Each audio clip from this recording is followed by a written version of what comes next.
ಅಂದರೆ ತಾವು ಸರ್ಕಾರದ ಮಟ್ಟದಲ್ಲಿ ಇರೋದ್ರಿಂದ ತಾವು ಇದನ್ನೆಲ್ಲ ಗಮನ ಕೊಡಬೇಕು. ಎಷ್ಟೋ ರಿಹಾಬಿಲಿಟೇಷನ್ ಸೆಂಟರ್ಗಳಿಗೆ ಸರ್ಕಾರದ್ದು ಸಹಾಯನೇ ಇಲ್ಲ. ಸರ್ಕಾರ ಯಾವುದೇ ರೀತಿ ಅವ್ರನ್ನ ಲೆಕ್ಕಕ್ಕೆ ತಗೊಂಡಿಲ್ಲ. ಇವ್ರು ಕುಡಿದ್ರೆ ನಮ್ಗೆ ಆದಾಯ ಬರುತ್ತೆ ಅನ್ನೋದು ಹೊರತು ಇವ್ರಿಗೆ ಸರಿ ಮಾಡ್ಬೇಕು ಹೆಂಗೆ ಅನ್ನೋದ್ರ ಬಗ್ಗೆ ಯೋಚನೆ ಮಾಡ್ತಾ ಇಲ್ಲ. ಯಾವುದ್ಯಾವುದೋ ಟ್ರಸ್ಟ್ಗಳಿಗೆ, ಯಾವುದ್ಯಾವುದೋ ಆಶ್ರಮಗಳಿಗೆ, ಯಾವುದ್ಯಾವುದೋ ಇದಕ್ಕೆ ಫಂಡ್ಸ್ ಎಲ್ಲ ಅಂತ ಹೋಗ್ತಾರೆ. ಆದರೆ ಇಲ್ಲಿ ಇವರು ಯಾರು ಎಷ್ಟೋ ಜನ ಕಾಸು ಕೊಡ್ತಾರೆ, ಎಷ್ಟೋ ಜನ ಕಾಸು ಕೊಟ್ಟಿರಲ್ಲ.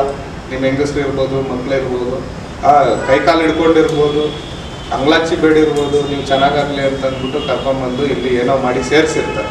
ಕೂಲಿನೋ ಮಾಡಿ, ನಾಲಿನೋ ಮಾಡಿ, ಮುಸ್ರೆ ತಿಕ್ಕಿ ಏನೋ ಅವ್ರ ಹೊಟ್ಟೆ ಪಾಡು ಅವ್ರು ಮಾಡ್ಕೊಂಡು ಅವ್ರ ಹೊಟ್ಟೆಗೆ ತಣ್ಣೀರು ಬಟ್ಟೆ ಕಟ್ಕೊಂಡು ನಿಮ್ಮನ್ನ ತಗೊಂಬಂದು ಇಲ್ಲಿ ಸೇರಿಸಿರ್ತಾರೆ.